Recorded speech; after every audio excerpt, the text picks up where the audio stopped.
да се припомним тия задачи. Помниш ли ти, скоростта по течение? Как намираме скоростта по течение? Скоростта по течение. Помниш ли как намеряме? И срещу течение. Като добавим и извадим. Какво добавим и извадим? Значи по течението добавяме скоростта на течението. Към кое?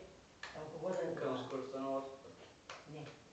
Скоростта на лодката по течението е скоростта в спокойни води. Тоест да нямаш нищо. Тоест, както ако си с колело по равен път, това ти е твоята скорост.